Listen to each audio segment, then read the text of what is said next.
Welcome back and thanks for staying with us. So before we went to the break, VC had mentioned the fact that the woman's body goes through a lot of pain, a lot of challenges. The truth is, I also share the fact that pregnancy and delivery is like life and death. Like you're in between, you're literally, you might just die. And people, a lot of women have died. In Nigeria, we top the number of maternal mortality. So there's no avoiding the fact that going through that process is a sacrifice.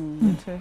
But I'm of the opinion, because I have, in the past 3 months, spoken to several families that cannot even afford IVF. Now remember, surrogacy means that you can afford to pay for IVF and then pay the person carrying baby for you. So automatically we have taken many families going through challenge off the opportunity to do this. When we make it strictly altruistic, it means that I am willing to help my friend. I'm willing to help my sister. I had one of my cousins, she was begging her sister that I would carry the pregnancy for you because I know the challenge. She knows the challenge her sister is going through. That is like, genuinely, is not abuse. The only way we can prevent abuse is when we remove commercial benefits, because somebody can have high blood pressure and say, this 5 million or 10 million they want to pay me for surrogacy will end my suffering.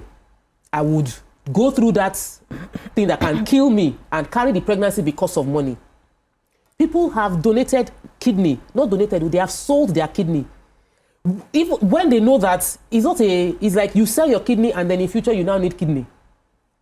You sell your liver. People we have turned everything to business. I feel like carrying a pregnancy should not be a business.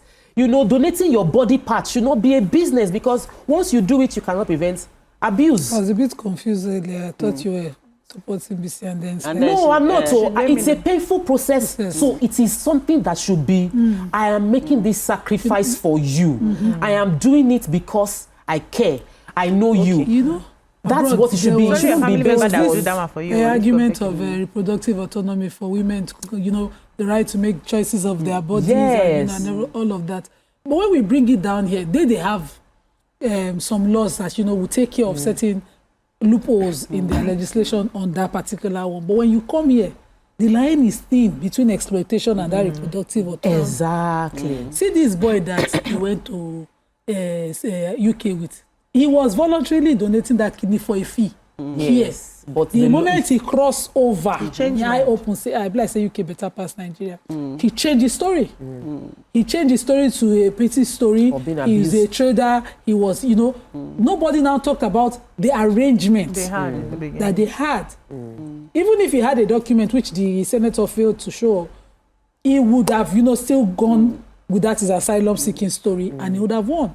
So that thin line is why it is even in our favor to not commercialize. To have laws that, you know, criminalizes that commercialization. I have a beautiful pregnancy body. It's beautiful, no stretch marks, nothing.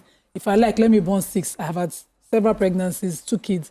You will not know when I come outside from my body. You too fine, safe. Yes, pregnancy looks good on me. And so I would voluntarily do it for a family, friend, anyone. Voluntarily, lovingly do it. And if everybody can look at it from that point of view, we'll even be a better society. Exactly. You know your friend's struggle, rather than make a talk about it, make an offer around it. You know the child in question. We raise communal kids, so you can know the child, visit the child. You know there's an Islamic practice of nursing. Helping somebody to nurse. So if I nurse Amaka's baby, for instance, I'm a first-time mother of that baby for life. That baby is tied to me. So there'll be no chance or room for the ingratitude that people fear. That child, as long as that child prays for Jannah with Amaka, he will do the same for me. Yeah, because you are part of this. You know, so we can bring such, and we can, you know, extol such advantages around this. Than as opposed to making it monetizing anything. I have a question for this. No, I have a question. I would like Amaka to even, because she was talking about everything not rewards not necessarily being money. So first off, I understand the compassionate perspective that you're coming from. Like I was saying, you know, you want people to volunteer. Why am I going to volunteer to a total stranger to help you? For example, stranger, I'm coming for 9 months. Most people. Why not? So some people have. If a solo stranger get accident for road, Nima, you talk about community because that's how you were raised. Not everybody has a sense of community or have the privilege of having family or a sense of community. Unfortunately, so the world is not like that. There are some people that are actually alone. There are some people that don't have family or close relatives or people that can do stuff for them. There are some people that all their life they have to pay for friendship. They have to pay for stuff. That's not right. No, but that's the reality of life. That's life, right? That's so what happens to those kind of people? They need to get things done. And then we also need to take into perspective that when it comes to commercialization and we're talking about paying somebody for something, people get paid. There are different ways of paying for something. It mustn't necessarily be money. It can be favors. Somebody can have a sick parent at the hospital and say, you know what, I'm going to take care of your sick parent, but then I need you to do this X favor for me by carrying this child. That's exploiting. I need to. Exactly. How do we prevent abuse when we put money on the table? But what I'm trying to say is that unfortunately, just like every other place in the world where in civilized countries where there's no transfer of cash or favors are being done. That's the reality. There's no free lunch even in Freetown. Yes, not very few people are actually, it's only like sisters, family people, very few people are actually doing this out of voluntary means or whatever. There's always something a bit exchange. No, not really. Okay, but let me take Shegun. I'll take Shegun's call because I know that many people get donations of their kidney donors and all of that without money being paid. Welcome to the show, Shegun. Mr. Olusegun from the UK, can you hear us? You're live. Thank you very much. Yes, thank you. Thank you very much. Good morning. Good morning. I tend to agree with Nima, you know.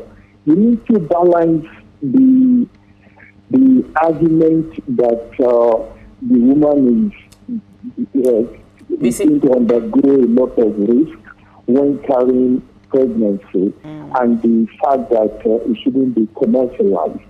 Because if you allow commercialization, it's taking a floodgate effect, you know, where, you know, you find it difficult to eventually cut down on the abuse.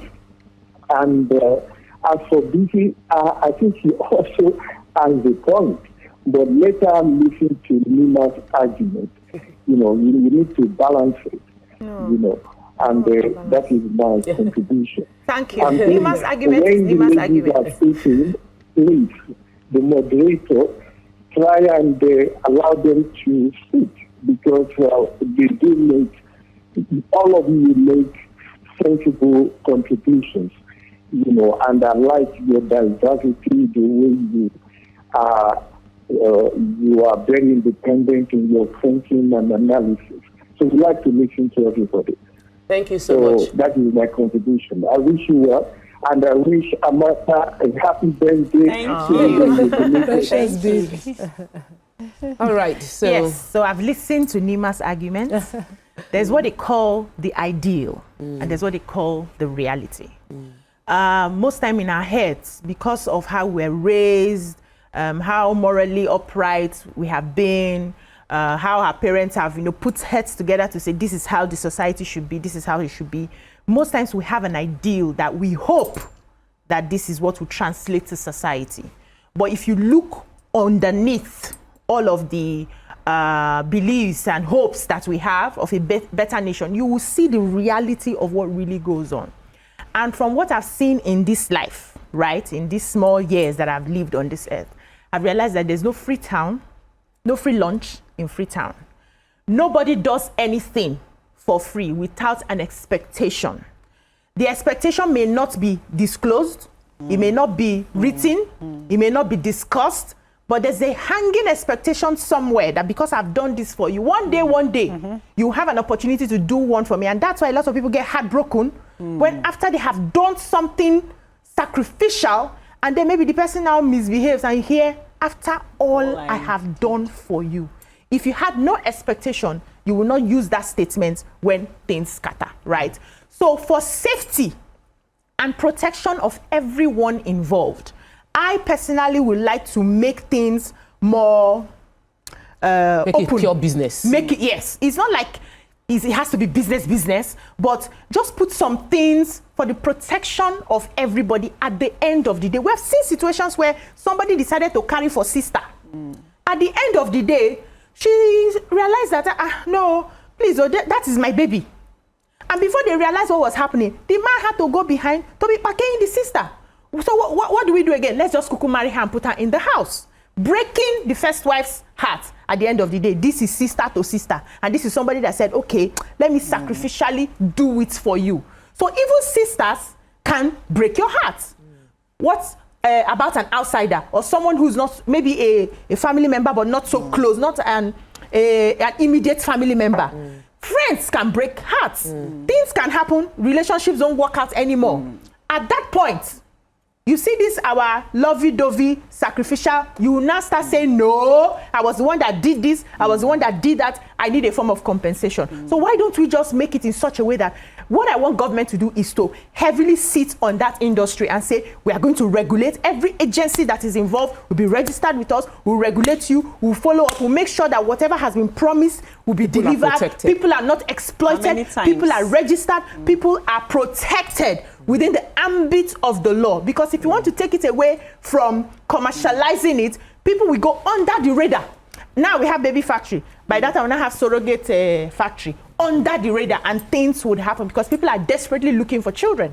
So we'll take a quick break. When we return, we'll discuss what we want to be in the bill. So obviously there's going to be a bill. I think it's important there's a law, a framework, a legal framework for this thing called surrogacy. What should be in that bill? What shouldn't be in that bill? That's what we'll discuss when we come back from the break. Stay with us. We'll be right back.